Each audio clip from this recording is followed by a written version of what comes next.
We're talking today about the number one way to remove, to release, to detoxify your body of parasites. We don't want it, the critters. How do we get rid of them? And what is the number one way? We have the Gut Genie here today. I cannot wait to dive into this topic. The Gut Genie, my dear friend Laura, she has been on my podcast many times. We're bringing her to YouTube now as well. For those of you listening to us for the first time, you're in for a treat, and just know we've got lots of other episodes we've done around this topic. If you want to see any pictures, I promise we're not going to show actual critters and worms today, but you might want to see some of the stuff we're talking about. And make sure you hit the subscribe button so you don't miss another episode. And if you're on the podcast, thanks for being here. Laura, welcome back to the show. You are my most popular guest. You've been on so many times. Thank you. I think I've lost track. If I had you on like 8 times, probably. I don't know. We've done this a couple times. It's been fun. I mean, more than a couple. It's been a lot. Yes. I know. I love having you. One, because you're my dear friend, but two, because you are crazy knowledgeable when it comes to this topic. And you have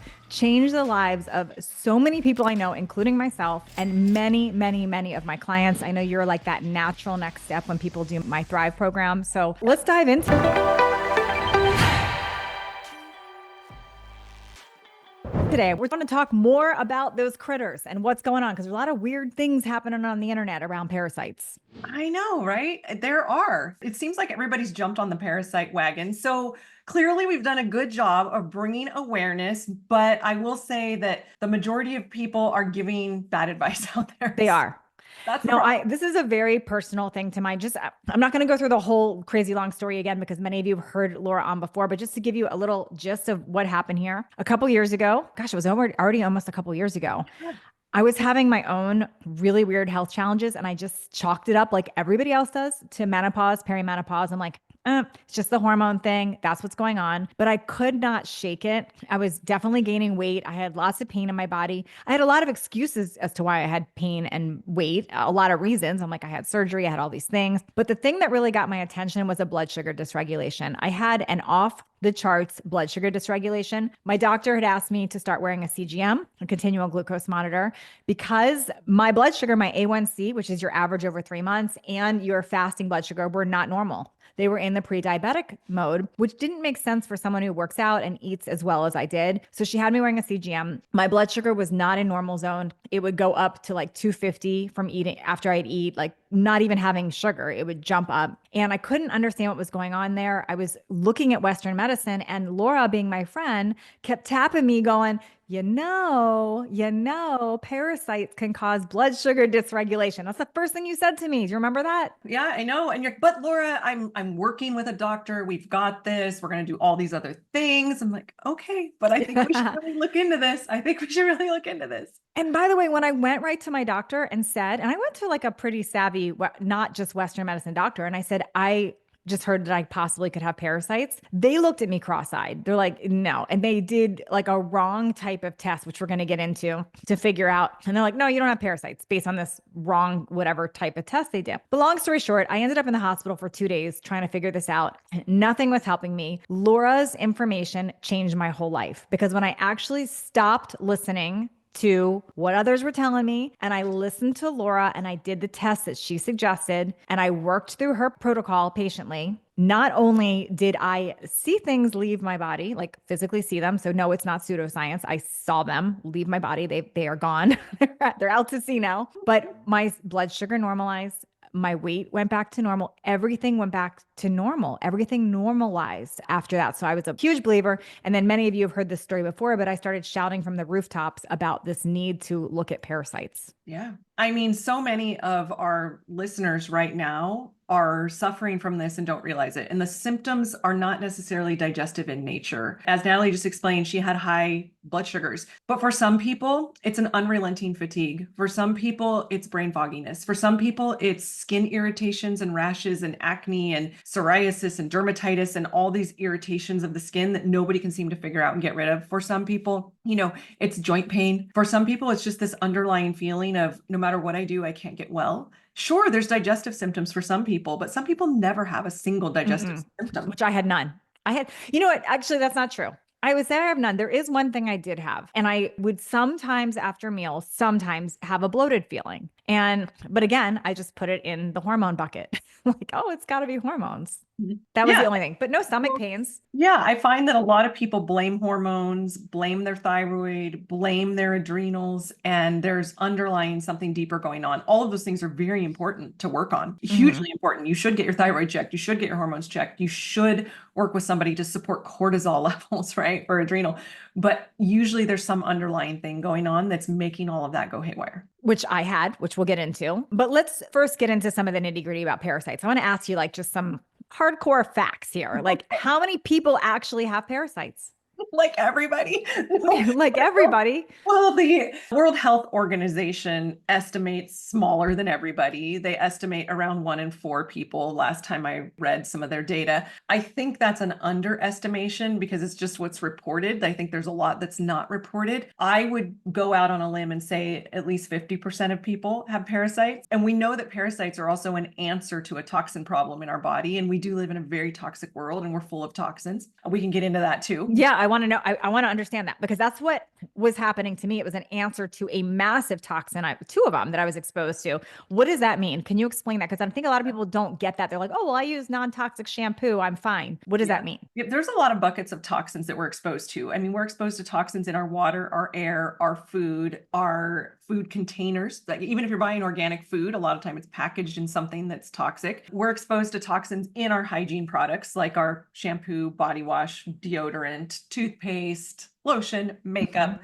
I mean, the average woman puts on hundreds of chemicals per day with everything that we do. Wow. And so these toxins are really assaulting us in a way that we aren't equipped to deal with. Our body wasn't made to deal with all these man-made toxins. And one of the crazy things is that your immune system will actually allow parasites to live inside of you to soak up toxins because parasites are like toxin sponges. So, we always have somebody that'll make a comment or say something like, well, my parasites are helping me. Why would I want to get rid of them? Yes, they're soaking up toxins, but they're also creating a lot of problems. They're creating nutrient deficiencies. They're creating symptoms. They're setting you for inflammation and chronic disease. So we've got to knock down populations of parasites and the toxins kind of in a simultaneous, really targeted way. And this is what I think. Sorry, I just want to say when I mentioned when we first started here that there's a lot of people out there now online talking about parasites and parasite cleanses and this and that, but they're not really paying attention to the toxic load that people have in their bodies and helping lower that at the same time, which is what we built into your protocols. We helped you lower toxins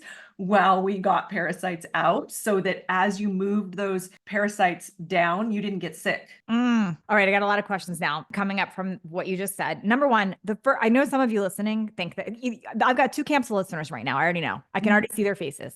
Okay. I either have the, yes, they're talking about parasites. This is so good. And I have the, what in the world are you talking about? This is ridiculous. It's two camps. There's no in between. There's literally two camps. I was in the, what in the world are you talking about? And I thought, unless you're in an undeveloped country or you've been, whatever, you're eating dirty food, like whatever, that was what my mind went to. And I was completely wrong on that. So first I want to ask you about that. And then I got a whole list of questions right now, but where are they actually coming from before they're helping our bodies, or we think they're helping? Yeah, the parasites are coming from everywhere. We're literally eating them in produce and meat. So vegetarians are not safe. I mean, we all hear about parasites in sushi or parasites in undercooked pork or beef, but guess what? There's parasites in watercress and, vegetables and produce grown in water. Which I think my kind were, by the way. Mine were like the ones that come from one was from walking barefoot, I think. And the other one came from organic lettuce, I think. I know people are thinking, what do you mean walking barefoot? So yes, a parasite can literally enter through your skin right there, burrow in and make its way to your bloodstream. We're talking on the grass, not walking barefoot at 7-Eleven, like walking on the grass barefoot. Yeah, we want you outside walking, grounding, like doing these healthy things. But if you are in a place where an animal pooped out parasite, the animal pooped, parasites were in the poop, it's there in the soil, in the dirt now, and you walk there and pick up those larvae, it's going to go into your body. I mean, it's nuts, right? So people here now are thinking, I'm never walking barefoot again. By the way, Laura eats sushi, walks barefoot, all that. So we're gonna talk about that. Yeah. So they come from everywhere. So they come. Well, let's finish talking about where they come from too. They come from our pets, dogs, cats. They come from human contact, from sharing utensils, kissing, having sex, all of these things. Like your partners have parasites, your kids have parasites. Ugh, yuck. They're everywhere. We can't escape them. They're everywhere. So back in the day, our immune systems could handle it, but we can't anymore. It's overwhelming. So that's interesting. Okay, so me and someone else could have had the same salad, for example, gotten the same parasite infection. One of us, our bodies eliminate, gets rid of it, and the other one, the parasite thrives in there. Why is that? toxic load. Okay. So you just said that the average woman uses hundreds of toxics, 100 chemicals, but it could be other things too. So how are parasites thriving with toxic load? Explain that. So your immune system, I want you to think of your immune system of being a control center, a command center. Your immune system is either sending out an army of white blood cells to go kill a bacteria, a fungus, a parasite, or it's pulling back because it's surveying the landscape and saying, okay, she's got heavy metals, she's got mercury from all that, tuna that she eats and those amalgam fillings in her mouth, and she's got uranium from the water, and she's got this BPA everybody's got BPA. When we run tests on people, we see this like crazy. So anyways, insert name of glyphosate, pesticides, herbicides, whatever it is. So immune system is surveying the landscape, your body, and saying, okay, I'm actually not going to send out killer cells to go kill those parasites over there, because those parasites are going to soak up toxins. Those parasites are actually going to help solve some of this and get those toxins off my brain, off my heart, off my liver, off my vital organs, so that I can continue to function. So it's this balance of your immune system is very smart. Your body is very smart. And if those parasites or bacteria or fungus, we could talk about so many different microbes and infections in the body. Sometimes your body allows it to be there to solve a bigger threat. The bigger threat being those heavy metals that could damage your brain. Wow. Or those toxins that are going to downgrade your liver from working properly or whatever. This took me many times of you explaining this for me to fully understand it. And then I experienced it in my own body. But what I understand now is these parasites almost work like a mop in your body. So your body says, okay, let's negotiate. We don't want you here, but you're going to help solve a more toxic, a bigger problem by staying around. So we don't like you, but you can stay and be our mop. That's basically what it's doing. At a high price, right? Because those parasites create their own problems, but the problems the parasites create are generally not going to kill you like the toxins will. So like in my experience, I was eating super crazy healthy, but I didn't understand why I was still having this blood sugar dysregulation, or why I was so tired, or why I was foggy headed. And what I understand now is because the parasites eat first. So the parasites are skimming your nutrients off the top. You eat, it takes the good nutrients, it leaves you with whatever. So you're surviving, you're just not thriving. Is that right? Exactly. A great example is iron deficiency. There's, so many people have some sort of anemia that's being traced back to, well, you're iron deficient, your ferritin level is low, your iron is low. And then you go through a GI workup to find out, well, there's no place in the GI tract where I'm losing blood. I'm not bleeding. That's the first thing your doctor will check for. Well, I guess that's just you. You just tend to have low iron, and then come to find out, oh, you actually have parasites that are soaking up your iron and taking it from you before your body can utilize it. That's just an example. So yes, nutrient deficiencies are one of the things that parasite infections create, which then affects our brain function, our energy, our cellular function, our thyroid, our hormones, our adrenals, all of these things that we want to work properly are being affected by nutrient deficiencies, which are being driven by potentially parasites. Now, some of you listening are probably thinking is okay, great. What if I have them? Do I just yank them out? Like get them out of me as fast as possible, which is what my brain did, was like, get them out as fast as possible. But that's actually not the number one way to eliminate them, because if you just yank them out, what would happen? Yeah. So if you just yank them out, you're going to get sick. You're going to feel what we call a Herxheimer reaction, a die-off reaction. Kind of feels like you're coming down with the flu, like you got hit with a bus. Everything aches. You got diarrhea. You got a headache. Maybe you've got chills,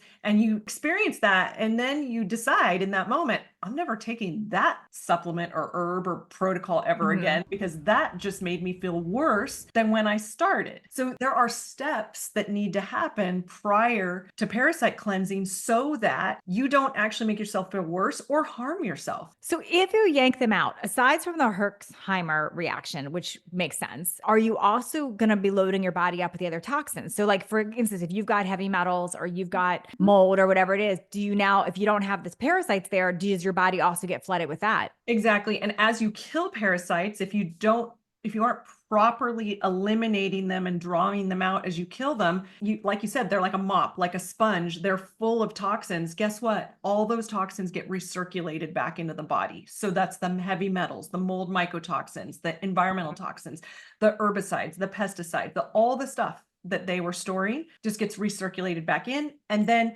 you also, if you kill them too fast, too hard, without also supporting your detox pathways, like you just mentioned, what's your body going to do when these toxins keep coming in and you get overwhelmed? Why are so many, and not all, but why are so many traditional allopathic doctors like blind to this, or they don't want to talk about it, or they're like, what is that? It's not taught in medical school. So I spent 20 years in the conventional medicine arena and didn't know any of this, right? So we're taught to diagnose a problem, prescribe a medication for it. We don't talk much about lifestyle. We certainly don't talk much about toxins. There was no toxin module in my training. I think now it can't be ignored. If you just go to PubMed and you type in, toxins and gut health, toxins and heart health, toxins and lung health, toxins and, brain health, it can no longer be ignored. And I do believe that Western medicine or conventional medicine is coming around to the idea that, oh, we live in a toxic world. Yeah. Maybe that's related to why people have diabetes, heart disease, Alzheimer's, Parkinson's, cancer, all these chronic, serious inflammatory diseases. I think a lot of autoimmune too could be coming from this. Oh, yes, absolutely. Absolutely. So it's coming, but it just wasn't taught historically. So when we see all these marketing things for this parasite cleanse or just do that, what are we putting ourselves at risk for with that? Well, number one, a lot of wasted time, effort, and money, because you're not going to get the results you hoped for if you don't know what's happening in your body to begin with. And we can talk about how do we know what's happening in your body and what do we need to look for to support you. But first off, most people don't want to waste their time, money, effort to actually try to cleanse this. And then that other piece of, if you don't prep the body properly, you might feel sicker while you're doing this. And actually, people throw their hands up and they say, well, I'm never doing that again. Which is what you said you navigated when you first started working with patients, right? Oh, totally. I didn't know this in the early years of my functional medicine practice, and I made people sick by cleansing them too fast without the support that they needed to actually. And I see so many health coaches doing that, like literally just selling the parasite cleanse or whatever. And I'm thinking there's so much more to it than that. I know. And people ask me all the time, when they reach out to me online, or can you just give me the parasite cleanse? It's like, we need to do some evaluation of your body to figure out how you'll be successful with a cleanse. Is that the same thing when sometimes people just take ivermectin? Would that be a similar situation? Yeah, ivermectin is great for an acute parasite infection. If you are acutely ill with diarrhea, you've been infected with something before the parasites are behind biofilms, before the parasites have migrated to every spot in your body, ivermectin's amazing. But don't be fooled. Unless you're ready to take ivermectin for months and months and months, and also take biofilm breakers and help move your drainage pathways, ivermectin is not the be all end all, but it will help you feel better for sure. So it makes sense to me. Like you could do an ivermectin if you know you have an actual infection, like you came back from somewhere and you're like, this is that. Or maybe you've already done an entire protocol with you and now it's something, would that make a difference then? Like if you've done a protocol, like an actual correct protocol, or still would that not be a solution? It may be. And there are people, for example, that live in countries where parasites are a constant daily epidemic, right? It's the environment. And so people take their ivermectin every single week to support. Wow, every week. Every week. Yeah. A lot of African countries do this. They recommend take your ivermectin every week. It is literally like the safest drug on the planet. But it's it's a dewormer. That's what it is. Dewormer. Yeah. So that's what they take. So just taking it one time is not going to basically fix a problem here. Yeah. If you are here in a developed country and you have developed any of those cluster of mystery symptoms that we're talking about, low energy, brain fog, skin issues, joint pain, a myriad of digestive issues, then it's going to take a little bit more than a prescription drug to support this. You may feel That makes good sense. temporarily, but over the long run, you probably are going to jump right back to where you were. Makes total sense here. Okay. So we talked about not doing generic cleanses or just the cleanse that somebody told you to do. We talked about not just relying on a prescription. What is the best way to manage this? Well, first, we need to know what's happening in your gut microbiome. So I would say first and foremost, and people will say, well, why do I need to know that? Because parasites can live anywhere in your body. But I want you to remember that 90% of your immune system lives in your gut. And I just explained to you that your immune system is surveying the environment of your body and deciding, am I going to throw out killer cells to kill these parasites, or am I going to pull back and allow them to be there? So we have got to address gut health first and foremost. There's a lot of reasons why. We want to know what's happening with your digestion. Can you even break down your food to get the nutrients to the body to heal itself? Do you have other co-infections that could be holding you back? For example, do you have fungus? Do you have overgrowth of bacteria? Do you have a gluten sensitivity, for example? We can see that on the gut test that we run. We look not for celiac disease, different test, but we look for your body's reaction to gluten, which is a big one. If you are constantly inflamed and reacting to that, it's going to be very difficult to clear. We can find so much information on a gut test to set you up to win, to be able to actually allow your immune system to do its job. Okay, makes sense. So if I'm hearing you correctly, understand what's going on in your whole gut biome first. That is because what I said at the beginning of this episode was that we're going to look at the number one way. There's lots of ways to remove parasites, but it's not going to be a long-term solution and you might feel sick doing it. So the number one way to set you up to win for this for good is to do a test to understand what's going on with your personal gut biome and then know how to one thing you said that you didn't say on this interview right now, but you said to me many times is we're going to gently ease them out. We're going to make them unwelcome. We're going to evict them slowly. Can you explain what you mean by that? Right. So if you just go at this hard and fast without supporting the gut, without bringing the immune system on board with, okay, I want to get these things out of me, right? Your immune system has another agenda. What your brain is saying is not necessarily what your immune system is going to allow you to do. So if you evict too quickly, you can drop your energy, feel sick, feel worse, Herxheimer, just full rebellion inside your body, like not prepared for that. You can even gain weight if you do it too quickly. Wow. People all the time are like, why did I gain weight on a parasite cleanse? Because you went so hard so fast that now your body is diluting. It's holding on to water to support your body from all those toxins that have been. Wow. Because otherwise you're going to get flooded with the metals and everything. Yeah. Why did I gain 10 pounds on a parasite cleanse? Because you did it too hard, too fast without supporting your gut, supporting your drainage pathways first, and actually giving yourself setting yourself up to win. Natalie, it's so easy. It's like you would never try to put the roof on a house before raising the walls, right? I mean, if you just think about there's steps, there is a blueprint to doing this properly, just like building a house. You've got to put the structure in place to be able to hold the weight of the roof. We've got to put structure in place to be able to hold the weight of a parasite cleanse. Makes total sense to me. Okay. So what we want to do is understand our own bodies, what our own gut biome is doing, what's happening there. So we know not just how to ease them out slowly and not yank them out, but so we can repair and rebuild and not have this happen again. I'll share in my case, because I did a lot of deep work with Laura and I followed her whole protocol. She said after I felt so much better getting them out, she's like, well, we need to figure out what was feeding them, what was creating, because we understood what was going on in my gut. We could see all the issues with my gut. And by the way, no matter how healthy you think you are, until you actually do a gut test, you don't know. Like I had massive leaky gut. I would have never known that. I would have never in a million years thought I had leaky gut. And I did. And I probably had it for years. You were so surprised because you do everything right. So it doesn't matter if we think we're doing all the things right. I also learned after removing them that I had a lot of things feeding them. I had a ruptured implant, a ruptured silicone implant. I had gel nails, which I no longer wear, which by the way, if you all are wearing gel nails, they are loaded with HEMA, all kinds of toxins they're getting in our body. So gel nails, I had definitely BPA, even though I don't drink out of plastic bottles, doesn't matter. It's literally everywhere. And we learned we were living in black mold. And I still had 3 amalgam fillings in my mouth. So that's a whole bunch of Gen X midlife for a woman toxin stuff. And that's not even to mention, and I thought I was doing all the right products, all the things, doesn't matter. All those things were toxin. So I had to address all that too. So they didn't come back. Yeah, absolutely. So what's the question? What do you want me to address here? What I want to know is is when people start looking at this and their gut health and their all of this, what do you advise them doing about toxic load in the meantime? Like, do you have any advice around that? Should they be cleaning this up? Where do they need to be looking? So this is what sets our parasite protocols aside from most out there is we are gently supporting removing toxins as we parasite cleanse. It's happening simultaneously. And we do this by supporting your natural organs of detoxification. So that is your bowels. You need to be pooping every day. Mission critical, number one thing. If you're not pooping every day, we talk a lot about poop. We've got to do that. And not little pellets. Not little pellets, like real good poop. Not rabbit poop. She told me it has to be, did you say elbow to wrist? Yep, elbow to wrist, Yeah, I remember. not width, just Okay. length.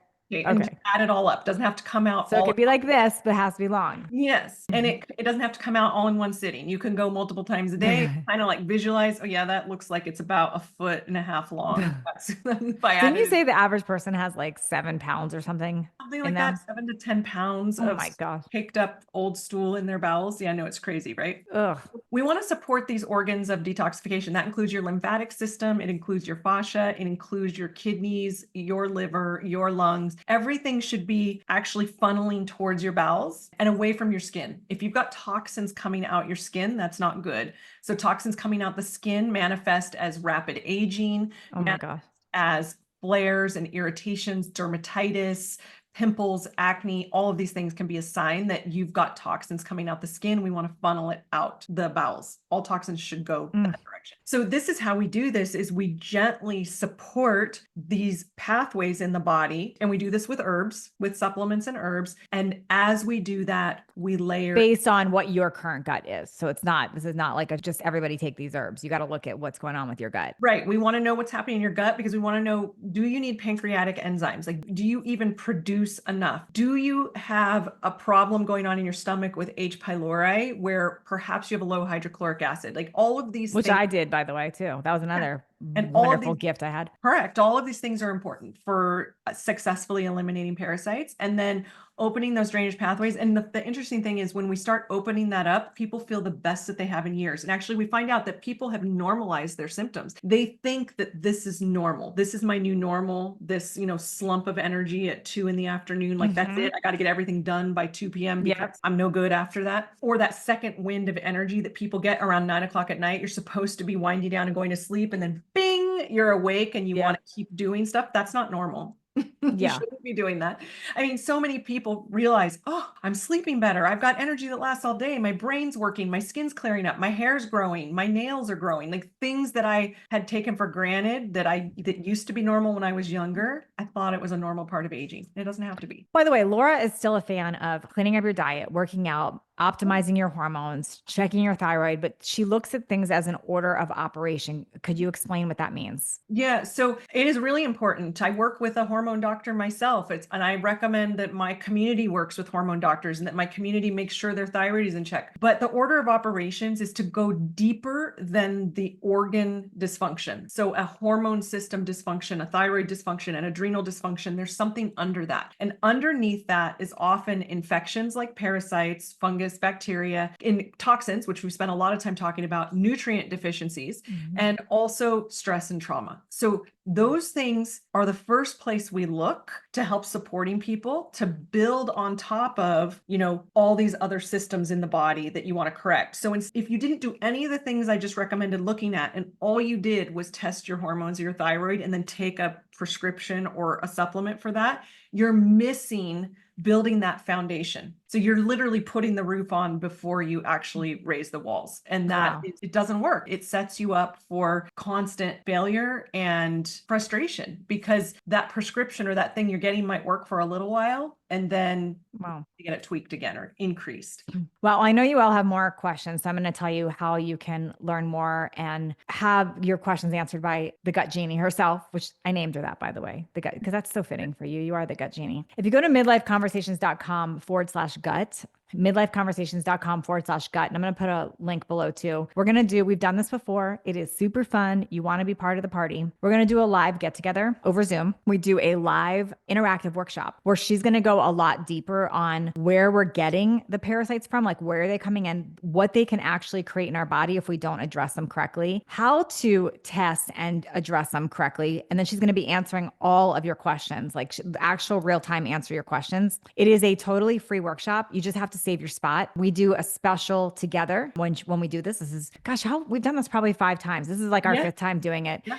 But you'll have both of us together. I'm not teaching. I'm going to be on there helping to moderate, but she'll be teaching and going deep here. But this class is totally free for you. If you go to midlifeconversations.com/gut, you just have to save your spot. But final words, Lauren, on why they need to look at this and address it. Cause I know a lot of people are ignoring it. I know me, I was scared to see things come out. I was like, I don't want to see anything leave my body. What do you tell people that say that? Well, you don't have to actually look. You can just flush. It's okay. That's right. You You can. don't have to go digging around. You don't have to take a picture and dig. You don't. You don't. But I think the final thing I would say is if you've been scratching your head trying to figure out, why do I feel the way I do? Why is midlife not as amazing as I thought it would be? How come my energy's low? How come my brain doesn't feel good? Why do I have these weird digestive symptoms? How come I can't eat this anymore? How come my skin is not clear? Like, why do I have acne at 50? Like, what the heck's happening? And you've been down the path of, oh, I just have to fix my thyroid, or I just have to fix my metabolism, right? Metabolism is a huge one right now. Everybody wants to fix their metabolism. So I would say dig one layer deeper, go one layer deeper to solve underneath, and you will be so amazed at how all of these things that stack up on top get better, right? Yeah. It gets better. So don't give up. There's hope. And you probably are just literally one gut test away from figuring this. Seriously. So good. Thank you so much, Laura. Thank you for being here today. Again, thank you.